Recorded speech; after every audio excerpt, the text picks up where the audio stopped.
Hi guys, welcome to Safi's home diary. നമ്മൾ ഇന്ന് ചെയ്യുന്നത് മയോണൈസിൻ്റെ റെസിപ്പിയാണ്. അപ്പോൾ എല്ലാവർക്കും അറിയായിരിക്കും, എല്ലാവരും ചെയ്യുന്നതാണ്. ഞാൻ ചെയ്യുന്ന മെത്തേഡ് നിങ്ങൾക്ക് ഷെയർ ചെയ്യുന്നെന്ന് മാത്രമേ ഉള്ളൂ. പിന്നെ നമ്മൾക്ക് മയോണൈസ് പല ഫ്ലേവറിൽ വാങ്ങാൻ കിട്ടാറുണ്ട്. ഞാൻ ഒരുപാട് ഫ്ലേവേഴ്സൊന്നും അങ്ങനെ ഒരുപാട് കുത്ത് ഉള്ള ടേസ്റ്റ് ഒന്നും ഇഷ്ടപ്പെടുന്ന ആളല്ല. അപ്പോൾ അങ്ങനെയുള്ളൊരു ഫ്ലേവറിലാണ് ഞാൻ ചെയ്തിരിക്കുന്നത്. അപ്പോൾ നിങ്ങൾക്ക് ഇഷ്ടമുള്ള രീതിയിൽ ഇതിൽ മാറ്റം വരുത്താവുന്നതാണ്. അപ്പോൾ നമുക്ക് എങ്ങനെയാണ് മയോണൈസ് ഉണ്ടാക്കുന്നതെന്ന് നോക്കാം. വീഡിയോയിലേക്ക് പോകുന്നതിന് മുമ്പ് എൻ്റെ ചാനൽ ആദ്യമായിട്ടാണ് കാണുന്നതെങ്കിൽ നിങ്ങൾ സബ്സ്ക്രൈബ് ചെയ്യാൻ മറക്കരുത്. അതുപോലെ തന്നെ വീഡിയോ ഇഷ്ടപ്പെട്ടാൽ ലൈക്ക് ചെയ്യാനും നിങ്ങളുടെ ഫ്രണ്ട്സുമായിട്ട് ഷെയർ ചെയ്യാനും മറക്കരുത്. പിന്നെ എൻ്റെ റെസിപ്പീസ് ട്രൈ ചെയ്യുകയാണെങ്കിൽ അതിൻ്റെ ഫോട്ടോസ് എനിക്ക് മെയിൽ ചെയ്യാനോ അല്ലെങ്കിൽ നമ്മളുടെ ഹോം ഡയറി ഫേസ്ബുക്ക് പേജിൽ ഷെയർ ചെയ്യാനോ മറക്കരുത്. അപ്പോൾ നമുക്ക് എങ്ങനെയാണ് മയോണൈസ് റെഡിയാക്കുന്നതെന്ന് നോക്കാം.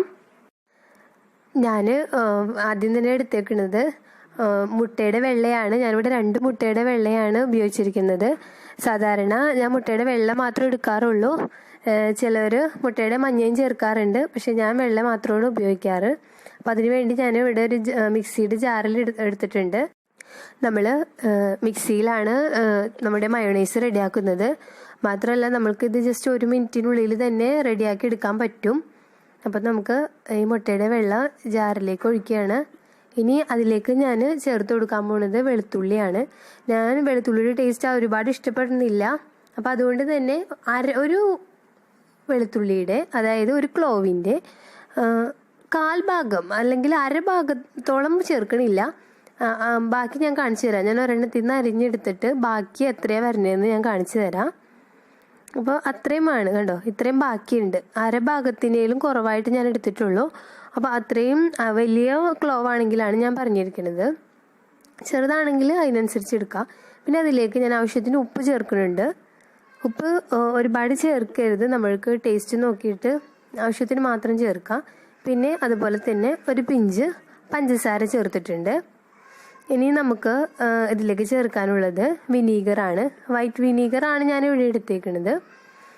അല്ലെങ്കിൽ നിങ്ങൾക്ക് ഇതിന് പകരമായിട്ട് നാരങ്ങാനീരും ചേർക്കാം. അത് 1 ടീസ്പൂണാണ് ചേർത്തിരിക്കുന്നത്. ഇനി ഇതിലേക്ക് കുരുമുളകിൻ്റെ പൊടി, അതായത് അത് ഓപ്ഷണലാണ്, ആവശ്യമുണ്ടെങ്കിൽ മാത്രം, ഇല്ലാത്തവർക്ക് അത് അവോയ്ഡ് ചെയ്യാം. അപ്പോൾ അത്രയും ഞാൻ ചേർത്ത് കൊടുത്തിട്ടുണ്ട്. ഇനി നന്നായിട്ടൊന്ന് അടിച്ചെടുക്കണം. ഇനി നമ്മൾക്ക് മിക്സിയിൽ നമ്മൾ ഇത് അടിച്ചെടുക്കാൻ പോവുകയാണ്. അപ്പോൾ നമ്മൾ സാധാരണ അടിക്കുന്ന പോലെയല്ല ചെയ്യുന്നവർക്ക് അറിയാൻ പറ്റും. നമ്മൾ ജസ്റ്റ് ഇങ്ങനെ വിപ്പ് ചെയ്തെടുക്കുന്നുള്ളൂ. ആ മിക്സിയിലും നമുക്ക് വിപ്പ് ചെയ്യാൻ പറ്റും. ചില മിക്സിയിലാണെങ്കിൽ പൾസ് എന്ന് പറഞ്ഞിട്ട് ഇങ്ങനെ ബട്ടൺ ഉണ്ടാവും. അങ്ങനെ ഇല്ലെങ്കിൽ ഇതുപോലെയുള്ള ഇതിൽ നമുക്ക് ഇങ്ങനെ റിവേഴ്സ്, കണ്ടോ, റിവേഴ്സാണ് ഞാൻ അടിക്കുന്നത്. നമ്മൾ സാധാരണ അരയ്ക്കാൻ അടിക്കുന്നതിൻ്റെ റിവേഴ്സ് അടിച്ചെടുക്കുക. അപ്പോൾ ഇങ്ങനെ അടിച്ചപ്പോൾ ഞാനൊരു 3-4 പ്രാവശ്യം അങ്ങനെ അടിച്ചെടുത്തപ്പോൾ നമുക്ക് ഇങ്ങനെ അതെല്ലാം കൂടി മിക്സായി വന്നിട്ടുണ്ട്. പക്ഷെ ഇപ്പോഴും നമ്മുടെ മയോണൈസിൻ്റെ ഒരു കൺസിസ്റ്റൻസി വന്നിട്ടില്ലല്ലോ. അപ്പം അതിന് വേണ്ടി നമ്മൾ ചേർക്കുന്നതാണ് ഓയിൽ. സൺഫ്ലവർ ഓയിലാണ് ഞാൻ എടുത്തിരിക്കുന്നത്. ഞാനിപ്പോൾ ഏകദേശം 1/2 കപ്പ് ഓയിൽ എടുത്തിട്ടുണ്ട്. പക്ഷെ അതിൻ്റെ പകുതി മാത്രമാണ് ഇപ്പോൾ ഒഴിച്ചു കൊടുത്തേക്കുന്നത്. ഇനി നമുക്കത് ഒഴിച്ചിട്ട് ഒന്ന് ഇതുപോലെ തന്നെ വിപ്പ് ചെയ്തെടുക്കുക. പ്രത്യേകം ശ്രദ്ധിക്കണം, റിവേഴ്സ് മാത്രം അടിച്ച് വിപ്പ് ചെയ്യുക, അല്ലെങ്കിൽ പൾസ് ബട്ടൺ ഉള്ളവർ പൾസ് ചെയ്തെടുക്കുക. മറ്റേ നമ്മൾ അരയ്ക്കാനായിട്ട് അടിക്കുന്ന പോലെ അടിക്കരുത്. അതുപോലെ തന്നെ നമ്മൾ ഇങ്ങനെ മയോണൈസ് റെഡിയാക്കാനായിട്ട് ഏറ്റവും ചെറിയ ജാർ എടുക്കുക മിക്സിയുടെ. ഒരിക്കലും ജ്യൂസർ അങ്ങനെയുള്ള ജാറ്, വലിയ ജാറ് എടുക്കരുത്. എൻ്റെ ചെറിയ ജാറിന് ചെറിയൊരു കംപ്ലൈൻറ്റ് ഉള്ളതുകൊണ്ട് ഞാൻ അതിന് തൊട്ട് മുമ്പത്തെ ജാർ എടുക്കണേ. ഒരിക്കലും ജ്യൂസ് നമ്മൾ അടിക്കാൻ എടുക്കണ ജാർ എടുക്കരുത്. ഇനി ബാക്കിയുള്ള ഓയിലും ഞാൻ മുഴുവനായിട്ട് ഒഴിച്ചിട്ടില്ല, അത് കുറച്ചുകൂടി ഒഴിച്ചിട്ട് അടിക്കുകയാണ്. വിപ്പ് ചെയ്ത് എടുക്കുകയാണ്. അപ്പോൾ ഞാൻ ഇപ്പോഴും മുഴുവൻ ഓയിൽ ചേർത്തിട്ടില്ല. ചിലർ വേണമെങ്കിൽ നമുക്ക് ബാക്കിയുള്ള ഓയിൽ മുഴുവനായിട്ട് അങ്ങോട്ട് ചേർത്ത് കൊടുക്കാം. പക്ഷേ പല മുട്ട പല വലിപ്പമായതുകൊണ്ട് എഗ് വൈറ്റിനും പല അളവായിരിക്കുമല്ലോ. അപ്പോൾ അതുകൊണ്ടാണ് അങ്ങനെ പല പ്രാവശ്യമായിട്ട് ഞാൻ ചേർത്ത് കൊടുക്കാൻ പ്രിഫർ ചെയ്യണത്. വേണമെങ്കിൽ നമുക്കത് സെക്കൻഡ് സ്റ്റെപ്പിൽ തന്നെ ബാക്കിയുള്ള ഓയിൽ മുഴുവനായിട്ട് ഒഴിച്ചു കൊടുക്കാം. ശരിക്കും നമ്മുടെ 2 മുട്ടയുടെ വെള്ളയ്ക്ക് ശരിക്കും 1/2 കപ്പ് ഓയിൽ തന്നെയാണ് അളവായിട്ട് വരുന്നത്. അപ്പോൾ നമുക്കിനി ബാക്കിയുള്ള ഓയിലും കൂടി ചേർത്ത് കൊടുത്തിട്ട് ഒന്നും കൂടി വിപ്പ് ചെയ്തെടുക്കാം. അപ്പോൾ ബാക്കി നമ്മൾ അങ്ങനെ ചെയ്തെടുക്കുകയാണ്. അപ്പോൾ നമ്മൾ പ്രത്യേകം ശ്രദ്ധിക്കേണ്ടത് ചെറിയ ജാറ് എടുക്കാം. അതുപോലെ തന്നെ റിവേഴ്സ് ഇങ്ങനെ വിപ്പ് ചെയ്തെടുക്കാം. പൾസ് ബട്ടൺ ഉള്ളതാണെങ്കിൽ പൾസ് ചെയ്തെടുക്കാം. അത്രമാത്രം ശ്രദ്ധിക്കുക. അതുപോലെ തന്നെ നമ്മുടെ ഉപ്പ്, പഞ്ചസാര അതെല്ലാം നമുക്ക് ആവശ്യത്തിന് മാത്രം, അത് കൂടി പോവാതെ ശ്രദ്ധിക്കുക. ഇപ്പോൾ കണ്ടോ, നമ്മുടെ മയോണൈസ് നല്ല റെഡിയായി വന്നിട്ടുണ്ട്.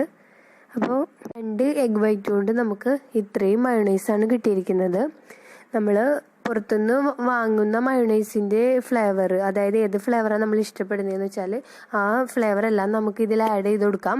മസ്റ്റാർഡ് പൗഡർ അല്ലെങ്കിൽ മസ്റ്റാർഡ് പേസ്റ്റ് അല്ലെങ്കിൽ എന്ത് ഫ്ലേവർ, സെലറി, അങ്ങനെ നമുക്ക് ഇഷ്ടമുള്ള എന്ത് ഫ്ലേവർ വേണമെങ്കിലും ചേർത്ത് കൊടുക്കാം. അങ്ങനെ അതൊന്നും ഇഷ്ടപ്പെടാത്തതുകൊണ്ടാണ് അതൊന്നും ചേർക്കാത്തത്.